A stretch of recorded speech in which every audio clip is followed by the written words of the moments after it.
Everyone, আসসালামু আলাইকুম। চলে আসলাম নতুন একটা দিনে, নতুন সকালে, নতুন একটা ব্লগে। আমি জুই। তো দেখেন, আজ 4-5 দিন পরে আমাদের আকাশে, মানে যশোরের আকাশে সূর্য উঠেছে।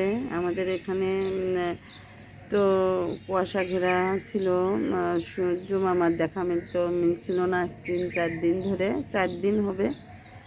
তো আজকে এখন সকাল 7টা বাজে। আমি নামাজ পড়ে, ফজরের নামাজ পড়ে, একটু তসবিহ পড়ে তারপরে চলে আসলাম কিচেনের বেলকনিতে। তো দেখেন সূর্য মামাটা কত সুন্দর উঠেছে, কিন্তু আমার ভিডিওতে ততটা ভালো আসতেছে না। তো আমি একটু ভিউ নিলাম আপনাদের সাথে একটু শেয়ার করার জন্য।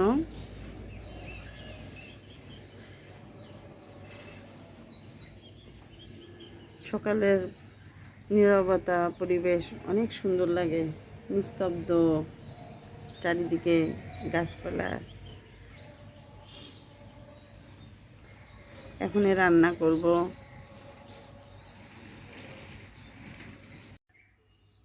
তো রান্না করব সকালবেলাটায়। এখন ছেলেপিলের জন্য হচ্ছে ডাল দিয়েছি প্রেশার কুকারে সিদ্ধ করতে, আর ওই সাইডে রাইস কুকারে ভাত দিয়েছি। আর ওর বাবা রুটি খাবে, রুটি দেব, রুটি বানাবো।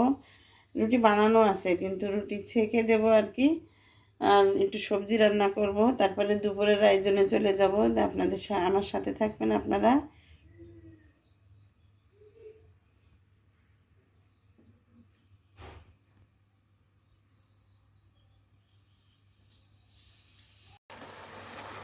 তারপরে এটা রাত্রির জন্য আমি কুশিটা একটু সিদ্ধ করে রাখতেছি। রাত্রির বেলাটায় একটু তেলে দিয়ে দেবো।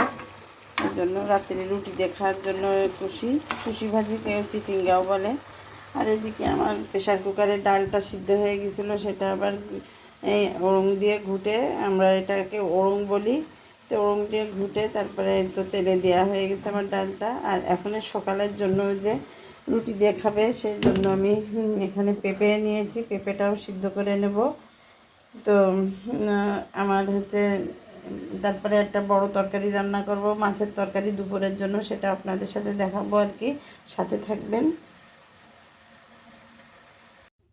তো আমি রাইস কুকারে ভাত দিয়েছিলাম, ভাতটা হয়ে গেছে। মাইশরা আর মোহিত ভাত খেয়ে তো ওরা মাদ্রাসায় চলে যাবে।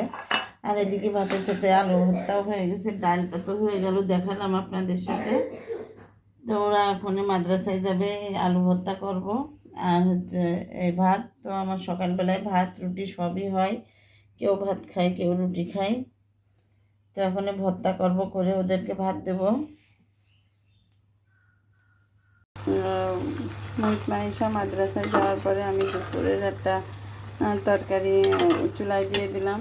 তো কষাই মশাই নিয়ে কাঁচা ঝাল দিয়ে রান্না করব।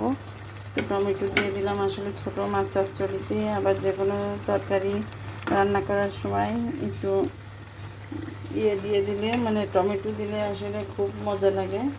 তো টমেটোটা আমি দিই। তো ছোটো মাছ চচ্চড়ি করবো, এটা একটু জিরে দিয়ে দিলাম আর কি।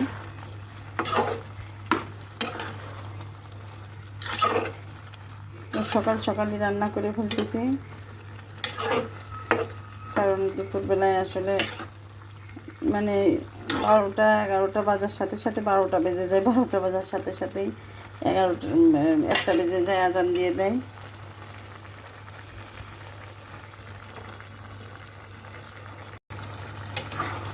তো আমি ভালো করে টমেটোটা মিলাই নিয়ে ভিতরে কয়েকবার নাড়াচাড়া করে মাছটা দিয়ে দেবো।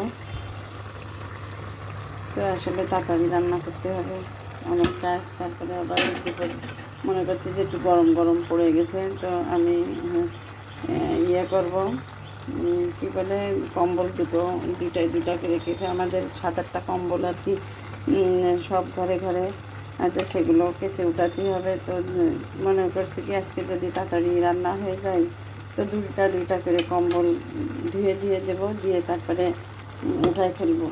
কারণ সামনের রোজা, রমজান মাস চলে আসতেছে। রমজান মাসে অত কাজ করা যায় না। রোজা থেকে আসলে অনেক একটা ইবাদত বন্দেগীর মাস। সময় উঠে সময়তে ইয়ে করা যায় না সময়ের সাথে। এই জন্য এখন যতটুকু সম্ভব আর কি কাজটা শীতের কাপড়গুলো উঠাই নেব। শীতের কাপড়গুলো উঠাই নিয়ে যে একটু অল্প অল্প ঠান্ডা পড়তেছে, তো পাতলা কম্বল নিলে হবে, নাহলে না। এই জন্য মোটা কম্বলগুলো উঠাই রাখবো। এই জন্য তাড়াতাড়ি কয়েকদিন খুব সকাল সকাল রান্না করে তো আমি ওই শীতের কাপড়গুলো একটু অল্প অল্প করে উঠাই নেব।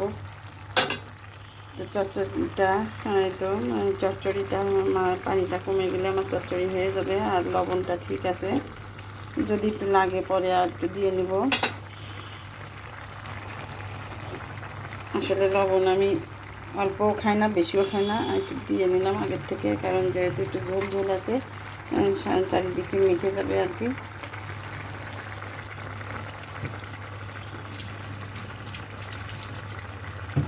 তো এটার মধ্যে থাকুক। আর আমি ওর বাবার খাওয়া হয়ে গেছে, তো এখন চলে যাবে। তো কি লাগবে না লাগবে সেটা আমি দেখে তারপরে বড় তরকারিটা আর কি চুলায় দিয়ে দেবো। দুপুরে খাওয়া দাওয়া শেষ করে দুপুরে রান্না করছিলাম ওই যে চচ্চড়ি আর একটা মিষ্টি কুমড়ো দিয়ে আর শোল মাছ দিয়ে রান্না করেছিলাম।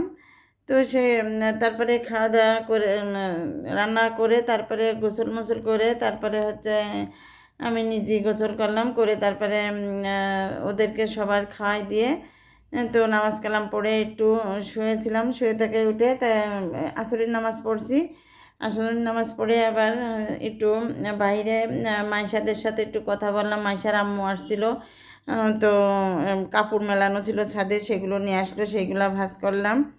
করে তারপরে মাগরিবের আজান দিল, মাগরিবের নামাজটাও পড়া হয়ে গেছে আলহামদুলিল্লাহ। এখন এশার নামাজটা পড়ে তারপরে এশার আজান দিলে এশার নামাজটা পড়া হয়ে গেলে তারপরে আমি আবার রুটি সেঁকবো। আর ওই যে সকালবেলাটা কুশি সিদ্ধ করে রাখছিলাম, তো সেটা তেলে দেব। কেউ রুটি খাবে, কেউ আবার ভাতও খাবে। তো তাদেরকে ভাত দেওয়া, যারা ভাত খাবে তাদেরকে ভাত দেব নামাজ কালাম পড়ে একটু কোরআন শরীফ পড়ে তারপরে হচ্ছে ভাত দেবো। আর রুটিটা সেঁকে রাখবো, ওর আব্বু এসে খাবে। তো আমার আজকে সারাদিন এই ছিল কাজ।